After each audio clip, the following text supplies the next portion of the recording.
Rain turns Los Angeles into a mirror, and neon turns it into a lie. Jax Mercer rides that lie at 120 with both hands locked on the wheel, windshield wipers swinging like tired metronomes. The borrowed matte black muscle car bucks over wet seams in the freeway, the cabin smelling like somebody else's cologne and burned rubber. Outside, the city is a smear of taillights and reflections, everything doubled, nothing trustworthy. In the rearview mirror, the chase is not a chase anymore, it's a decision. Two police SUVs, light bars strobing red and blue through sheets of rain, and a third set of headlights that doesn't belong to any squad car, cold white beams, steady, unblinking, closing like a hand. Jax's jaw tightens. He's been hunted before. He knows the difference between law and leverage. Cops chase like they want you to stop. Predators chase like they want you to learn. He threads between a box truck and a sedan that honks like it's offended by physics. One police SUV fishtails, corrects, hungry. The unmarked headlights don't even twitch. They stay centered like they're attached to him by wire. His stolen police radio crackles under the dash. He wired it in weeks ago like a superstition. Unit 4, suspect vehicle eastbound I-10, requesting air. Jax slaps the volume down. He doesn't need an update on his own obituary. His phone buzzes against the console. Unknown number. He doesn't look. He doesn't have time to be curious. Curiosity gets you killed. A billboard looms ahead through the rain, an LED wall glowing over a stretch of street where people huddle under awnings, faces lit by their phones. The ad on the billboard flickers, then cuts out, replaced by a live stream. Jax's foot eases off the gas without permission. 7 seconds. That's all the clip is. A grainy view, harsh overhead bulb, the hum of electricity you can almost hear. A face leans into frame like it's leaning out of a grave. Eli Mercer. Same grey eyes. Same scar under the left eyebrow from a childhood crash they never told anyone about.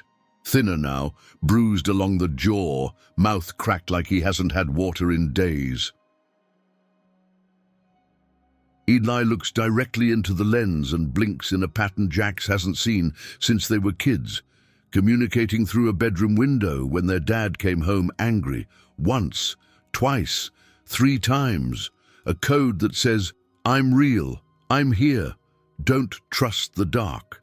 At the end of the 7 seconds, Eli lifts something to the camera, a small metal tag with 7 notches carved into it. The symbol, the billboard, flickers. The ad returns. The street keeps breathing like nothing happened.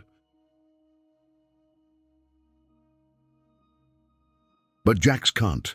The unmarked headlights surge. The predators smelled the pause. Jax snaps back into motion, taking the next turn so hard the car groans. Tires scream on wet pavement. He dives into an alley, clips a dumpster, showers sparks, then drops into a parking structure like a bullet into a wound. Down the spiral ramp, concrete walls tightening around him.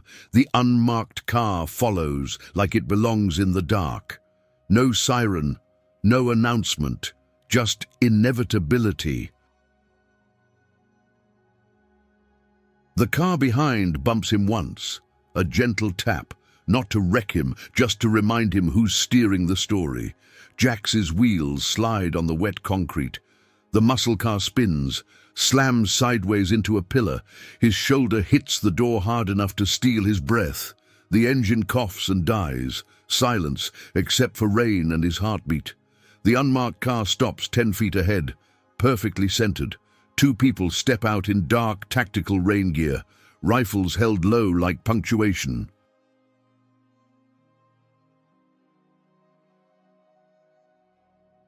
A third steps out slower in a long coat with no hood, rain slicking their hair back. Their posture says power without needing to prove it. They walk to Jax's window and lean in like they're checking a watch. Jax Mercer, the long-coat person says, voice smooth, almost amused. "You made it farther than most." Jax grips the steering wheel. His hand shakes, not from fear, never just fear, from the collision of impossible things.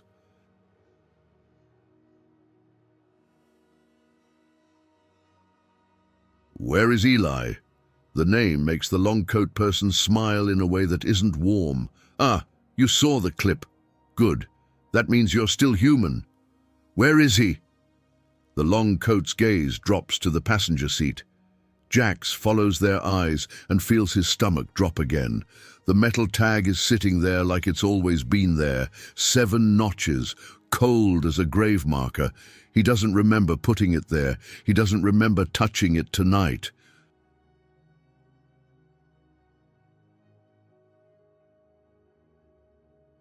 The long-coat person's smile widens. "Bring the symbol," they say softly. "Depot 9, 1 hour." Jax's voice is hoarse. "You think I'm coming alone?" "No," the long-coat says, and for the first time the amusement sharpens into cruelty. "We think you're desperate enough to try." They straighten, nod once to the tactical pair. The rifles never rise, but the threat does. The unmarked car pulls away, climbing out of the structure like this was a friendly reminder, not an abduction attempt. Jax sits in the dead-engine silence and understands it with a clarity that hurts. He isn't being chased, he's being guided. His phone buzzes again. He looks this time, because reality already broke its own rules. Unknown number, a single text. 1 hour, Depot 9, bring the symbol. Jax grabs the tag. It's heavier than it should be. It feels like a key. It feels like a shackle. And somewhere under the panic, a phrase forms in his mind like a splintered vow. 7 seconds. One truth. He doesn't know if it's his thought or theirs. He starts the car again with shaking hands, engine coughing to life, and drives into the rain toward the only thing he's ever trusted besides speed, his crew. He takes side streets, avoiding the obvious routes. He kills his lights under an overpass and waits until the police SUVs roar past on the main road, chasing a phantom. He slips behind a delivery truck, rides its blind spot, then peels off into South LA, where streetlights die early and cameras blink like bored gods. Every minute, his mind tries to replay the last time he saw Eli, firelight on concrete, a deal that turned into an ambush. Eli's hand shoving him out of a blast radius. Eli's voice saying, "Go."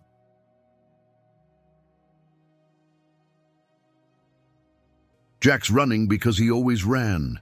Jax living because Eli didn't, except now Eli's eyes are on a billboard. Now Eli is blinking codes in public like he's still trying to keep Jax from getting hurt. Jax's phone buzzes again. Another text. Same number. "You can't outrun a grid." Then, like a brand stamped into him, 7 seconds, one truth. Jax's throat tightens. He shoves the phone into the cup holder like he can bury the message in plastic and silence. He pulls under the overpass where his crew used to meet when they were younger and dumber and thought rain could wash away consequences. Headlights sweep in. A tow truck rolls into the underpass first. Bed carrying a battered silver Nissan 350Z. Like it's wounded, the truck stops. The driver's door opens. Tessa Vale jumps down, boots splashing, braid tight against her skull, grease under her nails even at midnight.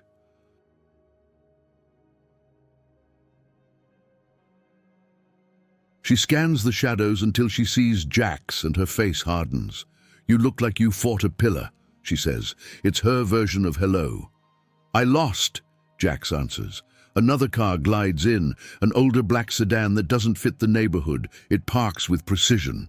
The door opens and Maya Tran steps out, hood up, laptop bag slung across her shoulder. Maya's eyes go straight to Jax's face. She doesn't waste words. "Show me," she says.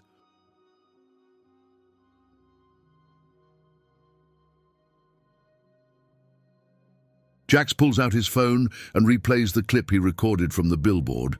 7 seconds looped. Eli's face, the blink pattern, the tag. Maya watches, still as stone. Tessa watches like she's about to break something. When it ends, Jax looks up and hears his own voice crack. "Tell me I'm hallucinating." Maya swallows. "You're not." Tessa's voice is raw. "We buried him." Jax's throat tightens. "I did." A black SUV arrives last, clean, controlled.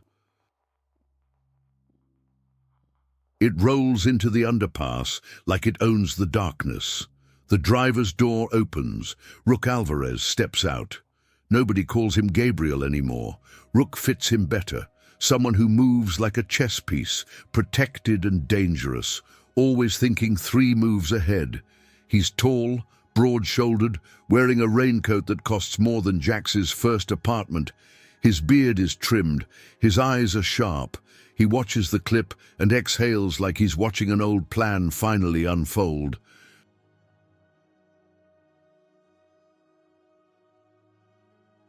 "So," Rook says, "they finally played their card." Tessa's eyes snap to him. "They? You knew?" Rook doesn't answer her directly. He looks at Jax's hand. "Where'd you get the tag?" Rook asks. Jax's fingers tighten around it. "It was in my car. I didn't put it there." Rook's jaw tightens slightly, just enough to notice. "That's not an accident." Maya steps closer, takes the tag with careful fingers. "It's not just metal," she murmurs, already pulling a small reader device from her bag. She waves it near the tag. The device chirps. Her screen spikes. "It's emitting," Maya says. "Low power, rolling code, new encryption wrapped in old metal." Tessa folds her arms. "So it's tracking him, or authenticating him," Maya says, voice tightening. "Like a VIP bracelet, a token." Rook nods. Depot 9 is a warehouse for leverage, not cash, not guns, data. "Names." Jax's chest is tight. "My brother's alive." Rook's gaze softens a fraction. "Alive enough to be useful to them." The words slice deeper than Jax expects. He swallows rage. "Then we take him back." Maya opens her laptop, fingers moving fast. "I can pull external cameras," she says. "If Depot 9 is what I think it is, it's ringed with private security and compartmentalized feeds. But there's always a weak point." Tessa tosses her keys in the air and catches them. "And there's always a door that breaks." Rook checks his watch. "We have less than an hour." Jax grips the tag again. 7 notches, 7 seconds, 1 truth. He looks at them, his family by choice, not blood, and the guilt in him tries to insist he doesn't deserve help. But help is what crews do. Crews don't debate worthiness. Crews move.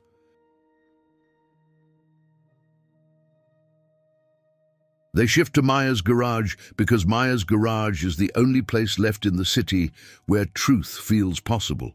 It's hidden behind a fake locksmith shop with a crooked sign and a back door nobody uses. Inside, neon strips hum over tools and wires. A whiteboard is covered in network diagrams and timing windows. The place smells like solder, coffee, and stubborn hope. A small crooked cross is taped above Maya's workstation, not decorative. Functional, like a reminder that something can be imperfect and still stand.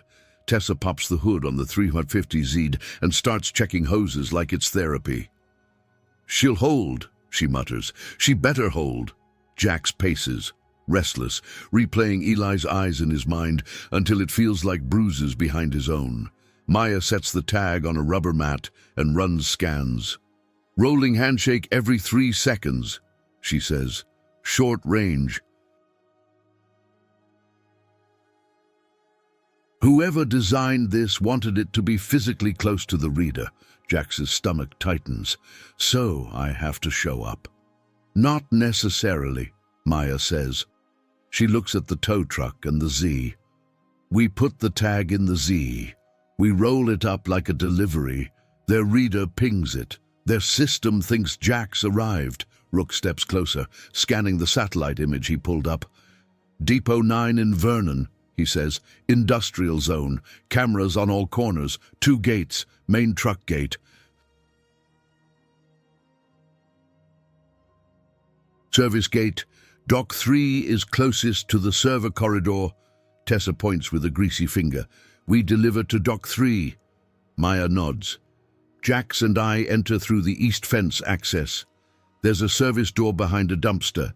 If I can loop one camera and pop the keypad, we're in. Rook looks at Jax. No hero moves, he says. No improvising. Jax stops pacing and stares at him. You don't get to be my conscience. Rook doesn't flinch.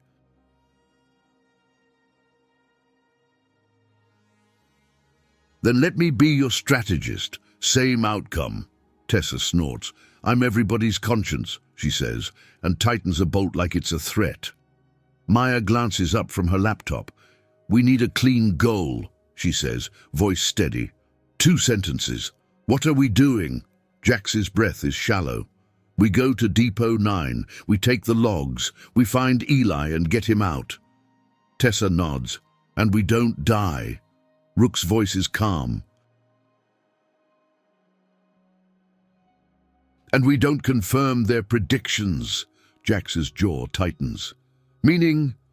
Rook's eyes are sharp. Meaning they want you angry. They want you reckless. They want you to shoot first. Maya looks at the cross above her desk, then back to Jax.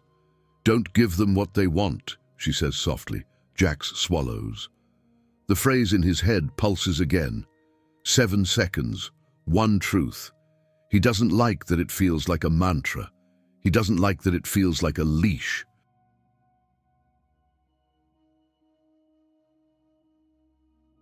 But he holds it anyway, because he needs something to hold. They leave with a plan and not enough time. Depot 9 sits in Vernon like a concrete tomb under floodlights.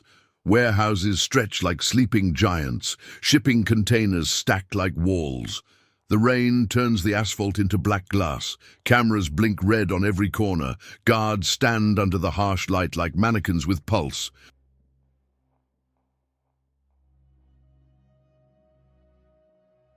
And near the main gate, a black unmarked car idles, its headlights off like it doesn't need to see to hunt.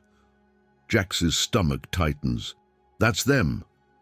They park 2 blocks away behind stacked pallets where Maya can see the gate with her antenna and laptop.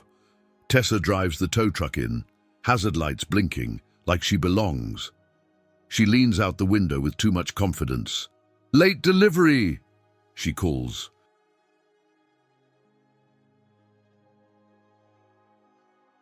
Boss said it's urgent. The guard gestures toward a sleek reader panel near the gate. Tessa rolls closer.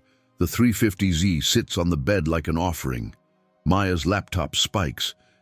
Handshake detected, she whispers. The gate clicks open. Tessa's laugh crackles through comms. We're in. The unmarked car starts moving immediately, sliding in behind the tow truck like a shadow catching up to its owner. Rook's voice in Jax's ear is tight. They're following the token.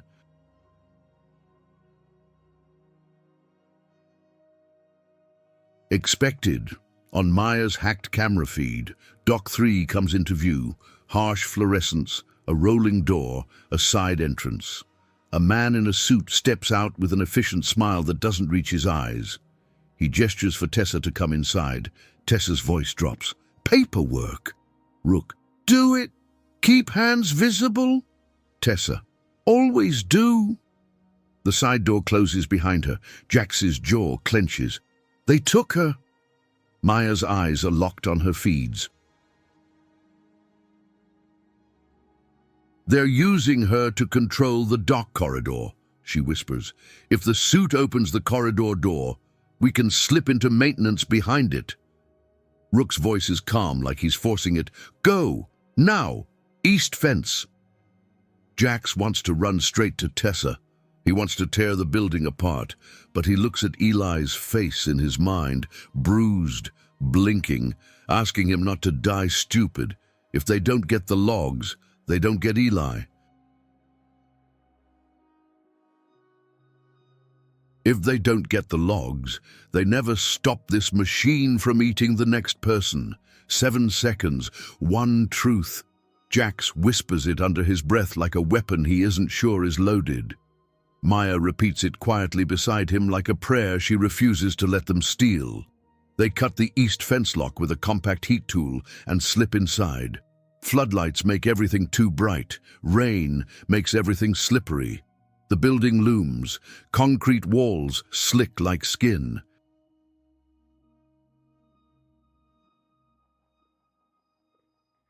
Maya leads him along the wall to the service door behind a dumpster. She plugs a cable into the keypad, types fast, and loops the camera feed with a ghosted frame. 30 seconds, she whispers.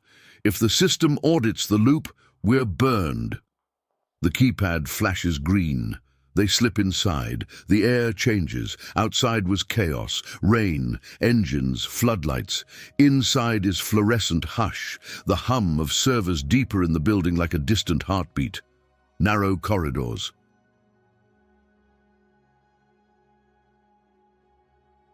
Pipes overhead, warning signs, the smell of disinfectant and ozone.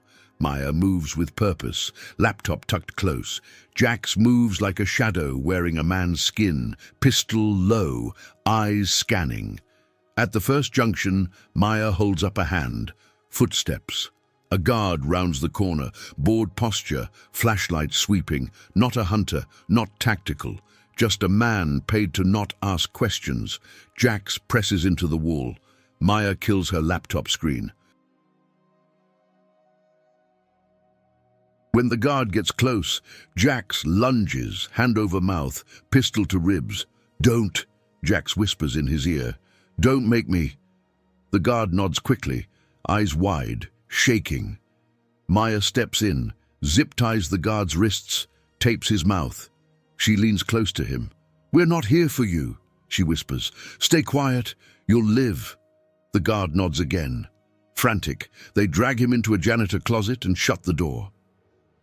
Maya looks at Jax, breath shallow. You didn't shoot him? Jax's voice is rough. Not yet. Maya's eyes flick to the small cross charm hanging from her bag zipper, then back to him. Don't, she whispers. Not a command. Pleading. Don't become what they want. Jax swallows. He doesn't trust his own anger. He doesn't trust his own hands. They move again. Maya guides them through a maintenance ladder up to a catwalk. Above, the air is colder. The hum is louder. Through a vent grate, the server room spreads out, rows of blinking racks like a city at night, technicians at consoles, suits with tablets, the kind of people who look harmless because their violence is paperwork. On a wall screen, a ledger scrolls, names, coordinates, time stamps, contract IDs, a map dotted with moving icons, a marketplace dressed like infrastructure. Maya's breath catches. Those are bounties. Jack scans until his vision tunnels. E. Mercer, status, active, asset, ghost node. His chest tightens until it hurts, alive enough to be useful, Maya whispers, voice shaking. They're selling live location access, identity, movement. They're auctioning people like cargo. Jax finishes, jaw clenched. They drop through a maintenance hatch behind the racks, landing softly. Cold air bites their lungs. The racks hum and blink and don't care. Maya slides to a console, inserts a thumb drive.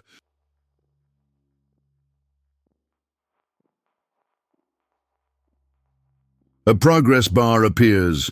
Jax covers her, pistol up, eyes scanning the suit's feet in the distance. 10%, 20, 30. A technician wipes sweat from his forehead, glances at his screen, frowns. Maya's fingers hover. Ready. 50. The technician's frown deepens. He turns his head slightly. A chime sounds, a quiet alert that feels like teeth. Maya whispers, "No." Lockdown begins like a heartbeat accelerating. The technician turns fully, eyes widening at the transfer. What? Jack steps out, pistol aimed at the technician's chest. "Don't!" The technician freezes, hands up, trembling. One of the suits turns and sees Jack's. Surprise flickers, then recognition, then amusement. "Jax Mercer," the suit says smoothly. "Welcome." Jax's voice is a growl. "Where is my brother?" The suit smiles like he's been waiting for the question.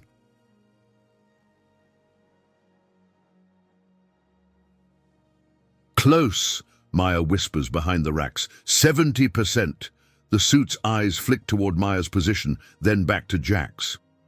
"And you brought a hacker," he says, tone almost fond. "Nostalgic." Jax's finger tightens. "Stop talking." The suit takes a step forward, calm. "Give us the drive. The leak ends. You get a conversation with your brother." Jax's stomach turns. "Conversation." The suit's smile sharpens. "Alive is flexible." "Data's delicate." Maya's whisper is urgent. 85. The suit leans in, voice softer, like he's explaining a lesson to a child. "Do you know what your brother is, Jax? He's a pattern, a predictive model. He taught our system what sacrifice looks like." Rage blooms hot behind Jax's ribs. The suit continues, eyes gleaming. "He always ran toward the fire. We just optimized him." Maya. 98. Jax's vision flashes white. "He wants to put the suit on the floor and keep him there." Maya. 100. She yanks the drive free. Alarms spike louder. Red lights flash. Doors slam. The suit doesn't look panicked. He looks pleased. "Good," he says. "Now you'll run, and we'll watch you confirm every prediction." Private security floods the room, boots pounding, rifles up, shouting. Bullets crack and ping off metal racks, throwing sparks.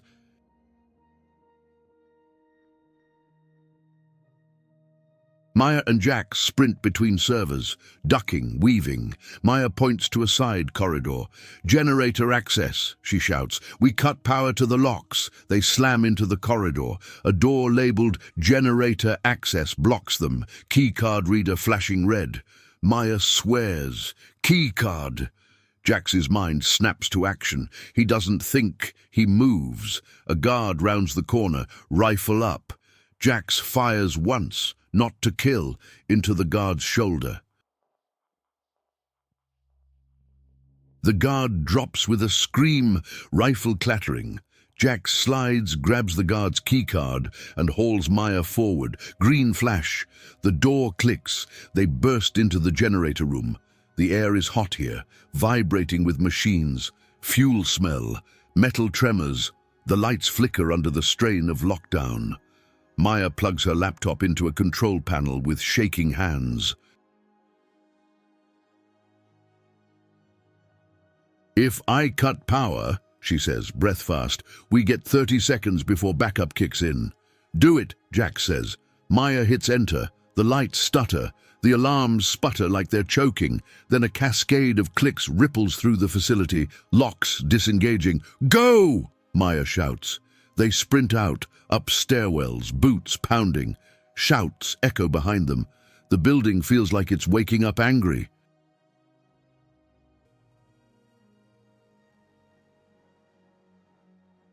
They push through the stairwell door onto the loading bay level and freeze. The loading bay is a stage. Tessa is on her knees by the tow truck, hands bound, braid wet with rain. A split lip she's trying to hide. Tactical hunters stand around her with rifles. The man in a suit stands near the center, holding a small device like a remote. And Rook stands across from him with hands raised, speaking too calmly. Jax's blood goes cold.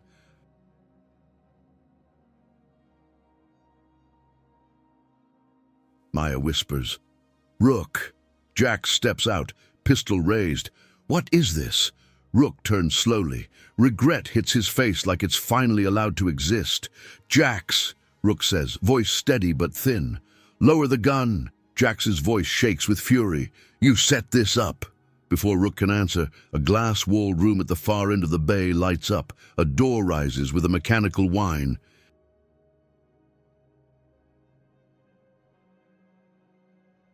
Eli sits inside, strapped to a chair. Electrodes at his temples, wires running to machines that blink like they're breathing for him. His skin is too pale, his body too thin, his eyes still those same grey storms. He raises his head and looks at Jax through the glass. The intercom crackles. Eli's voice, weak but real, fills the bay. Jax! Jax's throat collapses. Eli! Eli's lips tremble into something like a smile. You came. Jax takes a step and a rifle presses into his neck. He freezes, breath shaking, tears burning because his body doesn't care what his pride wants. The suit smiles. Drop the weapon. Give us the drive, and your brother remains active. Maya's hands tremble around her laptop bag. He's a person, she says, voice breaking. The suit's smile is empty. He's an asset. Rook's voice cuts through, raw for the first time. Stop calling him that. The suit glances at Rook, amused. You did your part, Rook. Don't get sentimental. Tessa spits blood-tinged rainwater. He's not sentimental. He's guilty. Jax's eyes lock onto Rook. Why? He demands. Rook swallows hard, looks at Eli behind the glass, then at Jax like he's stepping off a cliff. They gave me a choice, Rook says, voice shaking. Deliver you on schedule, or they shut Eli down tonight. Silence punches the bay. Maya's eyes widen in horror.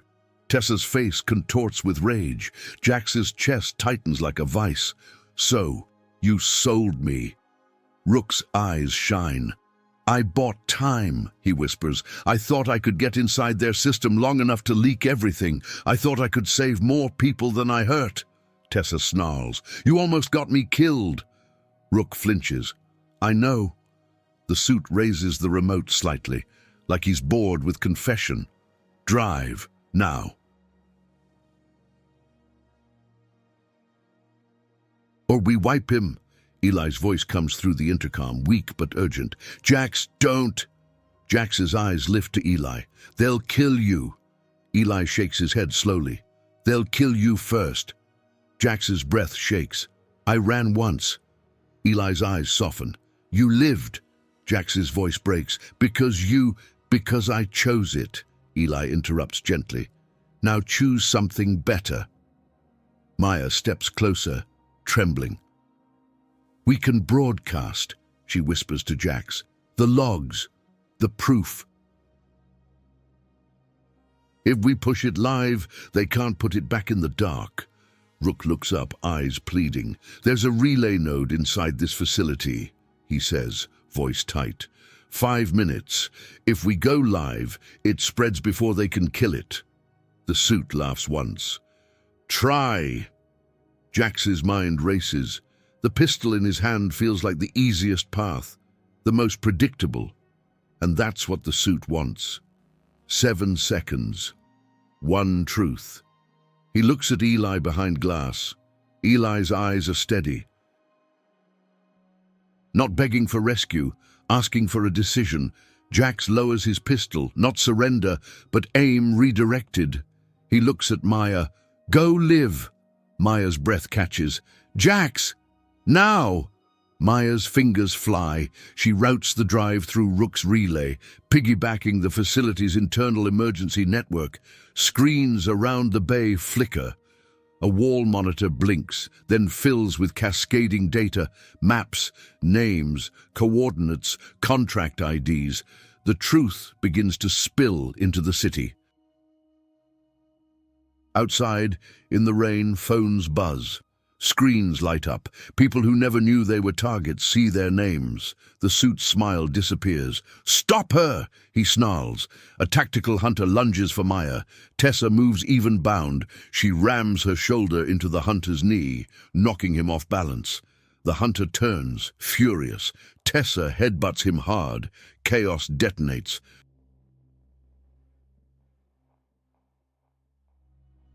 Jax dives for a dropped rifle, slides behind a crate, and fires not to kill but to control, forcing hunters to duck, forcing angles, buying seconds. Sparks fly from metal. The bay becomes a storm of noise and rain and shouted orders. Rook limps to the control panel for the glass room, hands shaking, overriding locks. "Keep them off me," he shouts. Maya keeps the upload running, jaw clenched, tears mixing with rain. The suit tries to reach the breaker box, desperate to cut the feed physically. Tessa kicks at his legs, snarling, bound hands useless but willpower intact. The suit stumbles, furious, and raises a pistol toward Tessa. Jax fires once, hitting the pistol's slide. It jerks out of the suit's hand, clattering across the wet floor. The suit looks at Jax with hatred. "You think this matters?" he spits. "You're just confirming the model."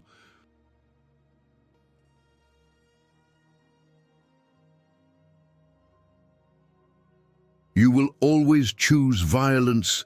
Jax's breath comes ragged. He wants to end the suit right there. Fast hands, one shot, one body, one kind of justice that feels clean for exactly 2 seconds. Then Eli's voice cuts through the chaos, weak but sharp. "Jax," Eli says through the intercom, "look at me." Jax turns his head despite everything. Eli's eyes hold him steady through glass and wires. "You always had fast hands," Eli whispers. "I need your slow heart." Slow heart. It hits Jax like childhood, like the nights Eli kept him from fighting their dad and said, "Not now, not like this." Jax's finger loosens. Rook's hands finally crack the lock. The glass door clicks. Eli tries to stand and nearly collapses. Jax sprints to him, catching him before he hits the floor. Eli is so light, Jax can barely breathe around the gilt. Eli's breath is warm against Jax's neck. "You're real," Eli whispers.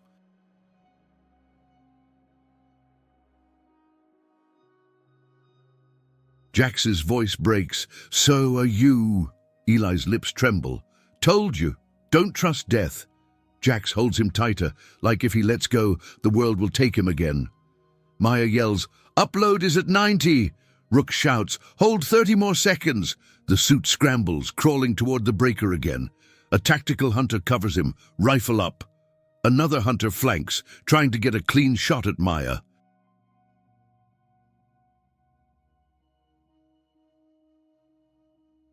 Jax sees it and fires. Control shots, shoulder, leg, enough to stop, not enough to kill. He hates that he can aim like that. He hates that he learned it. Tessa finally gets her hands free. Maya slashes the bindings with a hidden blade while still typing.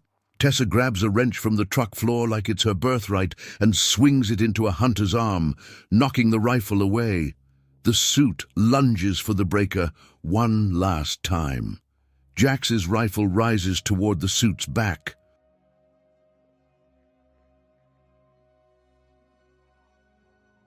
Fast hands. Then the prayer he never planned to pray rises out of him, raw, quiet, not for show, not for the cameras, not for the city, just for the drowning part of him. "God, give me the strength not to become them." The words scrape his throat like truth. He lowers the rifle a fraction. He runs. He tackles the suit instead, slams him into the wet floor, pins him with a forearm across his chest.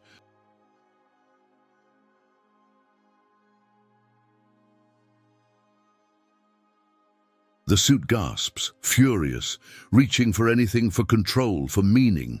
Jax leans close, voice low and shaking. "You're going to live," he growls, "and you're going to watch your system burn." The suit spits rainwater and blood. "You'll die next." "Maybe," Jax says, but not because I became you. Maya's screen flashes. Upload complete. Rook exhales like he's been holding his breath for years. It's out, he whispers. It's everywhere. Outside, sirens swell in the distance. Not salvation, reaction. The machine is about to lash out. Move! Tessa shouts. Jax hoists Eli, half carrying him toward the tow truck. Maya grabs her laptop bag and a medical kit from a fallen security pack. Rook staggers after them, clutching his bandaged side, blood mixing with rain. The unmarked car's headlights appear at the yard's edge like a promise kept. Tessa slams the tow truck into gear and launches through the open gate. The unmarked car follows. Of course it follows. The chase is tighter now, more desperate. Industrial streets blur. Rain bounces off the windshield. The tow truck sways under speed it was never meant to hold. The 350 Zij rattles on the bed like it's trying to escape the story. Maya braces Eli in the passenger seat. Eli's eyes flutter, fighting to stay anchored.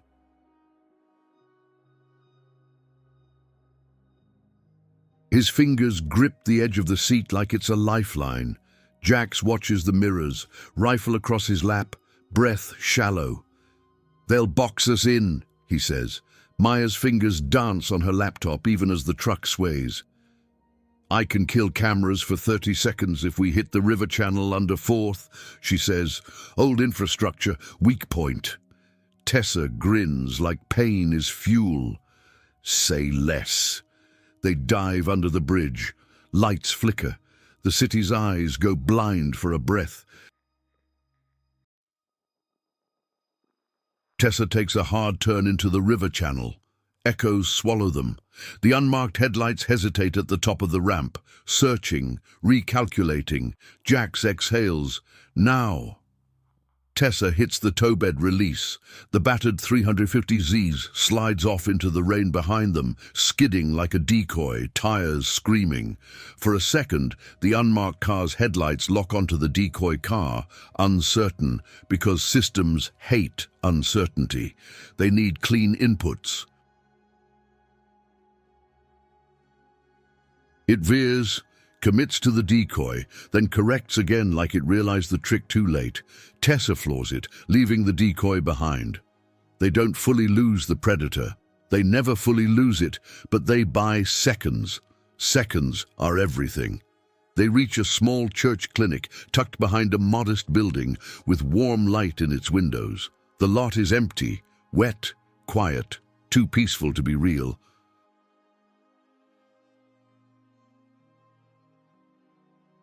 Sister Anna opens the door before they knock, like she knew trouble was coming and decided it wouldn't own her. Maya, Sister Anna says, calm. Maya's eyes fill. Sister Anna, please. Inside, Sister Anna orders. Now. They bring Eli into an exam room that smells like antiseptic and lavender. Sister Anna moves fast, checking vitals, cleaning electrode wounds, hanging fluids. She doesn't ask questions like she's seen enough broken men to know questions can wait.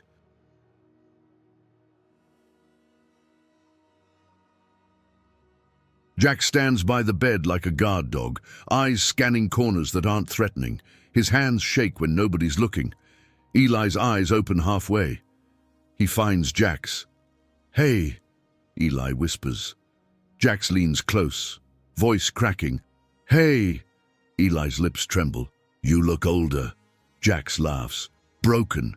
You look alive. Eli's eyes soften. I am, he whispers. Right now. The phrase hits Jax with fear. Right now implies later is not promised.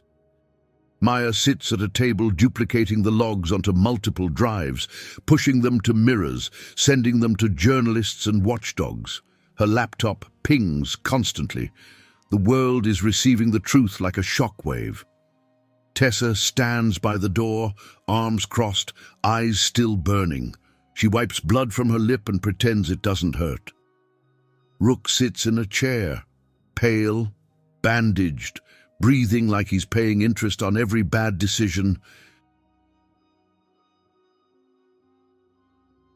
Tessa looks at him and spits a laugh without humor. So what now, strategist? You gonna sell us again if it buys time? Rook flinches. No, he says quietly. No more deals. Jack steps toward him, voice low. You did it. Rook looks up, shame raw. I did. Jax's fists clench. You chose them. Rook's throat tightens. I chose Eli, he says, and I chose the only window I could see. Tessa's eyes blaze. And you chose to use me as bait.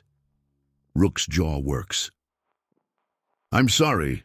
Sister Anna tightens a bandage on Eli and glances at Jax. You have anger, she says, not judging. Anger can protect, or it can destroy. Choose.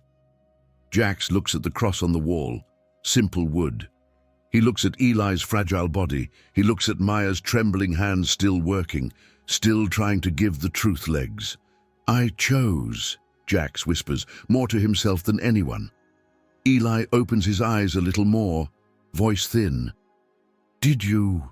He asks gently. Jax swallows. I didn't kill him. Eli's lips tremble.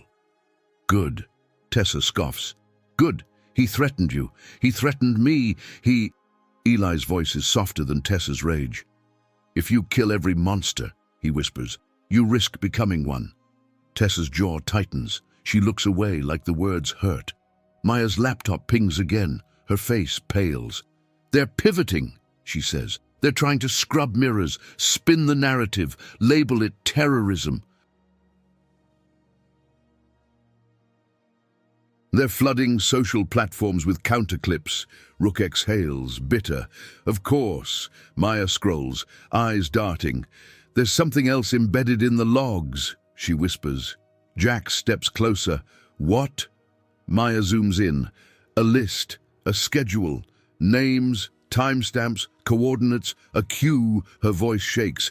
It's a target list. Jax's chest tightens. Who? Maya scrolls. Her finger stops. Jax Mercer. Status.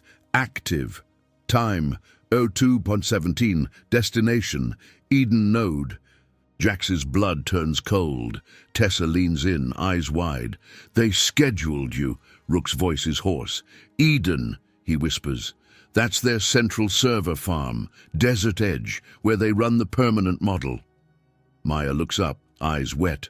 They're not done. Eli stirs, weak, but his eyes sharpen as he reads the line. Jax, he whispers. Don't trade yourself. Jax's throat tightens. I'm not trading, he says, voice shaking. Eli's fingers reach for Jax's wrist, grounding him. Slow heart, Eli whispers, the childhood phrase that used to keep Jax from swinging at ghosts. Jax nods once. Slow heart. Maya closes her laptop halfway like she's sealing a promise inside. We have the truth out, she says, but truth doesn't protect us from retaliation. Tessa's grin is fierce and tired. Then we move before they hit this clinic. Sister Anna's eyes are steady. This house stands, she says.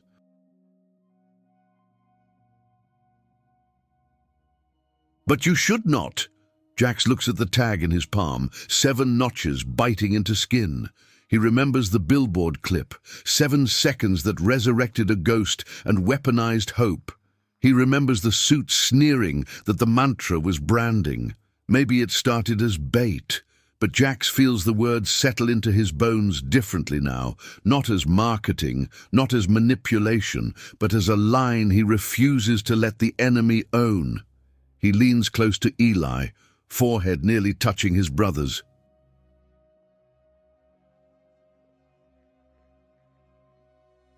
"7 seconds, Jax whispers. Eli blinks once, twice, 3 times, the childhood code that says, I'm here, I'm real. One truth, Eli whispers back. Jax turns to Maya and Tessa and Rook, his found family, and speaks the next move like it's a vow. We leave now, he says. We protect the clinic. We protect Eli. We keep the logs alive. And we decide who we are in the next 7 seconds every time the grid tries to turn us into monsters. Maya wipes her cheeks and stands, laptop bag in hand. 7 seconds, she whispers. Tessa lifts her wrench like a promise. One truth, she answers. Rook swallows hard, shame and resolve mixing. I'll get you into Eden, he says quietly, if you let me. Jack stares at him for a long moment. Trust is fragile, but time is less forgiving. We're a crew, Jack says. Crew means you earn your way back, every mile. Rook nods, eyes glistening. I will. Outside, sirens grow louder. Not because anyone is coming to save them, because the city just learned it can be sold. Jax pockets the tag and feels its cold weight like a countdown. He hears his prayer echo back at him. No thunder, no miracle, just a challenge. God, give me the strength not to become them. Then he looks at his crew and speaks the future with a calm that scares him.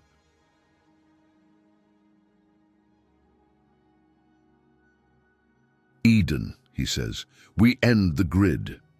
And as they move, because they always move, Jax leaves one last question hanging in the air like a lit fuse, meant for the comments, meant for the part of every person that knows exactly how hard this choice is. If you had the chance to punish the one who betrayed you, or spare them to save the ones you love, which would you choose?